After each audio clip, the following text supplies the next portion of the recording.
सुस्वागतम बाबा ज्ञान में आपका स्वागत है। कुछ मुस्कुराने के लिए आज का विषय है बातचीत बिना मुद्दे की। अगर आप इसमें मुद्दा खोजना चाहेंगे वीडियो अभी छोड़ के चले जाइए, नहीं तो बहुत परेशानी होगी आपको। तो आइए हंसना और मुस्कुराने के लिए बातचीत बिना मुद्दे की। हमारे साथ आकाशवाणी से जुड़ रहे हैं आत्मा राम जी, जो आपके आत्मा को बीच बीच में टटोलते रहेंगे। हाँ बेटा, हाँ मैं आत्मा राम।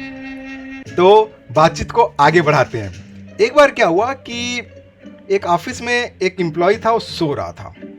तो अचानक उसके बॉस पहुंच गए रात में और देखिए कि टांग फैला के पूरा टेबल पे सो रहा है। तो फिर उसको जगाए, बोले अरे उठो, तुमको जब नौकरी पे रखा था तब तो कह रहे थे कि तुम कभी थकते ही नहीं हो और अभी टांग पसार के सो रहे हो। तो कहता है मालिक, यही तो नहीं थकने का राज है। तो जो एम्प्लॉय दिन भर काम करते हैं उनके लिए क्या? उनके लिए है रात कटती नहीं, दिन गुजरता नहीं, ऐसा जख्म दिया जो कभी भरता नहीं। अरे ये तो किसी मुद्दा में फिट ही नहीं हुआ। अरे आत्मा राम जी, यहाँ बिना मुद्दे का बातचीत हो रहा है, कुछ भी कहीं भी फिट होगा। अभी भी आप छोड़ के चले जाइए, आप वीडियो देख रहे हैं, मुद्दा खोज रहे हैं इसमें। आगे बढ़ते हैं।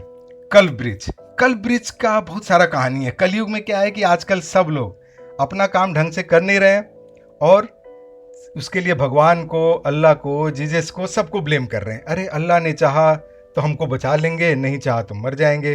जीसस ने चाहा तो बचा लेंगे, नहीं तो मर जाएंगे। भगवान ने चाहा तो हो जाएगा, नहीं तो नहीं होगा। ऐसे लोगों के लिए एक उत्तम कहानी है कि भगवान जो है वो आपको बना दिया है, अब आप चॉइस करिए आपको जीवन में करना क्या है। हाँ, ये तो मुद्दे का बात लग रहा है। अरे आत्मा राम जी, ये मुद्दा का बात नहीं है, ये मजे का बात है। तो आइए जानने की कोशिश करते हैं एक कहानी के माध्यम से। एक बार एक आदमी बहुत दूर शहर सफर में जा रहा था और जाते जाते इतना दूर निकल गया कि ना किसी भी चीज का ख्याल नहीं था। बस ऐसा जगह पहुंच गया जहाँ एक पेड़ था। तो सोचा कि पेड़ के छाया के नीचे बैठ के थोड़ा आराम कर लेते हैं। आराम करते करते सोच रहा है कि यार थोड़ा खाना मिल जाता तो बढ़िया रहता।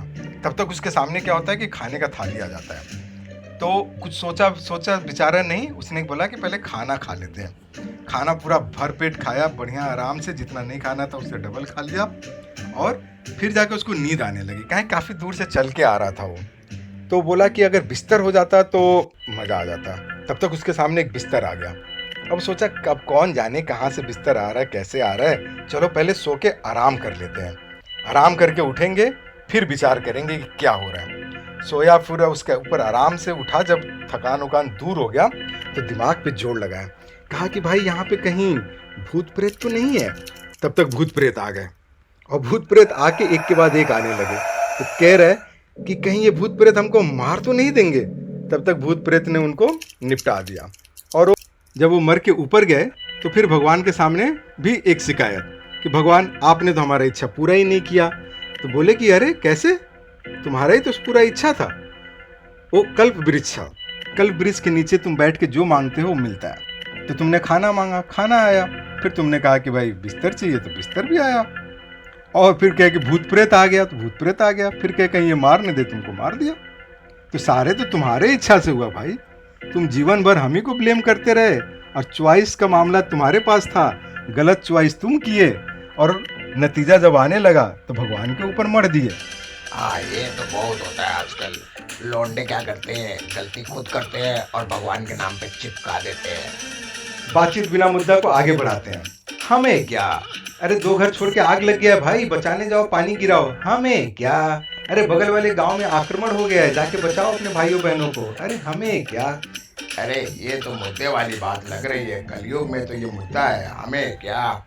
अरे अंतरात्मा जी, इसमें कोई मुद्दा नहीं है, ये तो बिना मुद्दे की बातचीत चल रही है। कुछ लोग तो एक कदम आगे बढ़ गए हैं कि हमारा ही लड़का डॉक्टर इंजीनियर बने, पड़ोसी का लड़का भगत सिंह बने, झगड़े को निपटाए, आक्रामक से जाके लड़े। आइए इसको समझते हैं एक कहानी के साथ। एक गांव के पास कुछ दूर पे एक बरगद का पेड़ था। वहाँ गांव वालों को आने जाने की कोई जरूरत नहीं थी खास।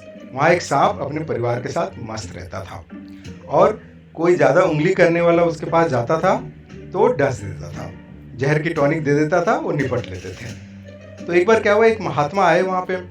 तो महात्मा ने देखा कि काफी अच्छा बरगद का पेड़ है, क्यों नहीं थोड़ा आराम किया जाए।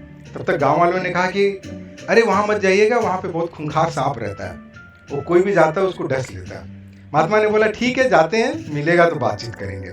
महात्मा माने नहीं, चले गए। तो वहाँ पे तब तक सांप आया।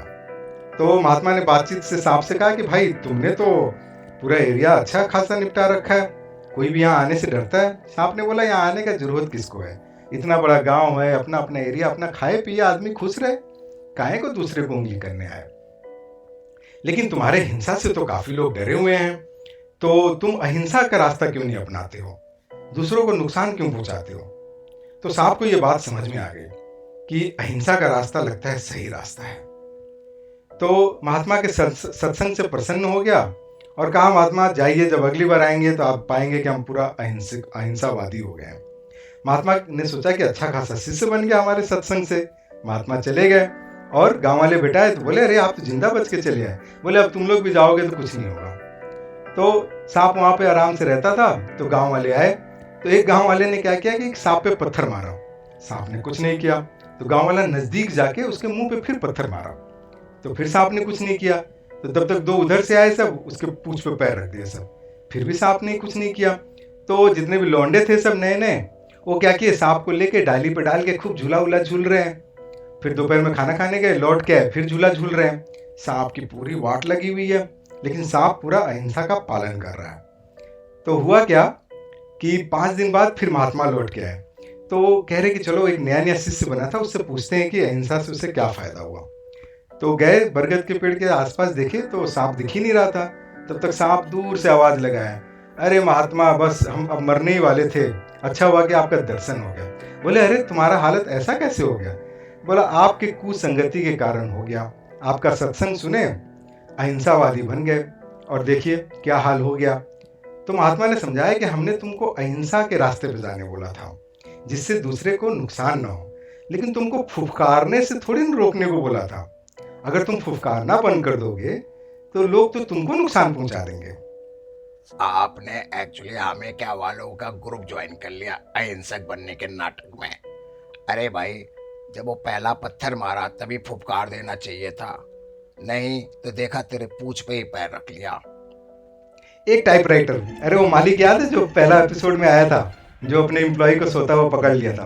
तो उसने क्या किया कि टाइपराइटर का उसको ऑफिस में जरूरत था किसी को, तो उसने नौकरी का इश्तिहार निकाला और कहा कि भाई जिसको भी टाइपराइटर चलाना आता है 5,000 रुपया महीना है और आके नौकरी अप्लाई करो। एक बंदे ने अपना CV भेजा और बोला हमको 10,000 रुपया चाहिए। तो मालिक ने बोला अरे 10,000 मांग रहा है तो पक्का इसको कुछ ना कुछ तो आता ही होगा।